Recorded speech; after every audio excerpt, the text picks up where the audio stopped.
Hello and welcome back to Scholastically Natalie, where we have a very late video. Today we're doing Let's Read and a book talk slash book review of Into the Land of the Unicorns by Bruce Coville. Sorry for the late video. I was so just and demotivated last week that I couldn't bring myself to read a book aimed at like 5th and 6th graders. It's a little embarrassing, but it happened. But I finished it today. It was, again, quite good. So, let's get into this. So, this is the first in a 4-part series called The Unicorn Chronicles by Bruce Coville. I don't think I even read The Last Hunt. I distinctly remember checking out the audiobook of Dark Whispers to listen to while I was taking baths. So that was a while ago, and I think my sister owned Song of the Wanderer for a bit. So here is the blurb on the back of the book. I feel like I've read this to you guys already, but here we go. 8, 9, 10. As each bell chime sounds, Kara climbs faster up the steep bell tower. 11. She must be on the roof when the next bell tolls. 12. With a deep breath and only half believing she will be safe, Kara jumps off the church roof and into Luster, land of the unicorns. In Luster, Kara meets many wonderful creatures, but the most magnificent of all is Lightfoot, a rebellious young unicorn. Together with her new unicorn friend, a hare creature named the Dimblethumb, and the monkey-like Squidjim, Kara sets out to reach the Unicorn Queen before the mysterious man following them does, and to prevent the destruction of all unicorns. So it's exactly what's on the box. There are quite a few good plot twists in there.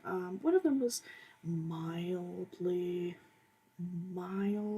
foreshadowed, not really heavily, and I did remember and love the storytelling aspect that's in this, of the history of the unicorns and with the history keeper. That definitely was one of the things that made me start to love mythology a lot and how that's told. So I have, as usual, 2 good quotes from the book that I really liked. She wanted to cry out to him, tell him how beautiful he was, but worried that if she spoke, he would turn and go. Not from fear, his grace and power were such that she could not imagine him being afraid of her, or of anything for that matter. It was simply that the moment was so fragile she feared anything might shatter it. This is her first meeting Lightfoot, her unicorn friend. The next we have, I like fixing things, he said as he worked. The world is always breaking, here and there, this way and that. Fix a bit of it, and I feel like I'm helping. This is more of a Deus Ex Machina friend that kind of randomly appeared to help. We have quite a bit of those that pop up and end up being useful.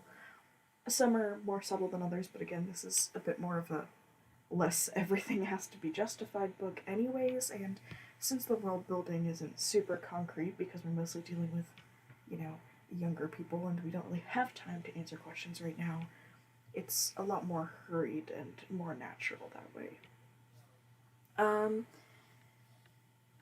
I can't say this is a good book. It's a great book. It's certainly an excellent one to read with, the age-appropriate children that this belongs to. Definitely more younger. Probably wouldn't even qualify as YA, honestly. But it's good, it's heartwarming, it has a good point about, found family and, breaking things and forging new bonds that I think is good. Each chapter generally ends on some sort of cliffhanger, and while some parts indeed feel kind of rushed, it's really quite nice, and I think for what it offers, it's a pretty short book. There is quite a good amount of character development that's very subtle and not even really touched on, but everything's quite well characterized. And I think some of the unicorn powers are pretty interesting because I don't see that many unicorn stuff anymore. But it's not just the stereotypical things, although some of it is. And the history of, the hunters of the unicorns is fascinating as well, and I really do love the way that entire thing is phrased. That just makes me happy. But yes, it made me quite pleased. The story of Beloved made me quite sad. And all in all, I think this is an excellent book to read with any small humans in your life, or even as just a nice nostalgic read that you don't have to, analyze too much with your brain.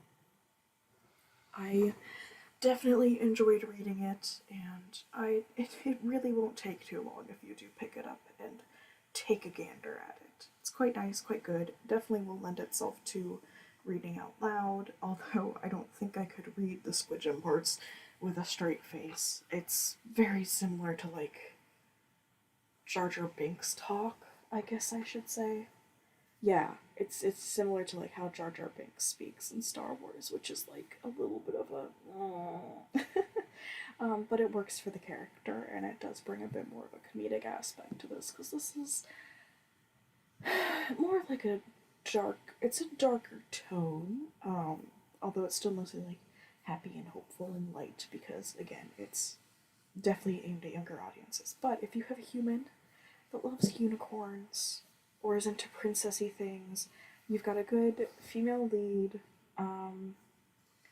you've got,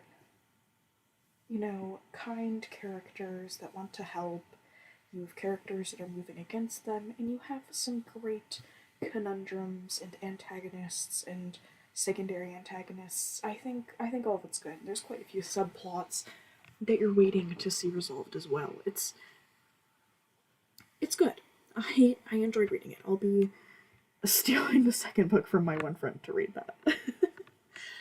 So, all in all, I really do apologize for the late video this time, friends, and it's definitely shorter than it probably was supposed to be, but I don't really have all that much to say or criticize for this. We don't get all too much detail, which works for the story because it feels rushed, and I think it's supposed to.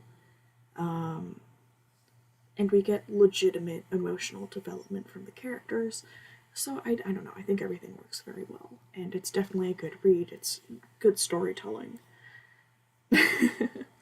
So, again, great nostalgia read, great book for your youngins, for people you need to lure into reading more, for fantasy.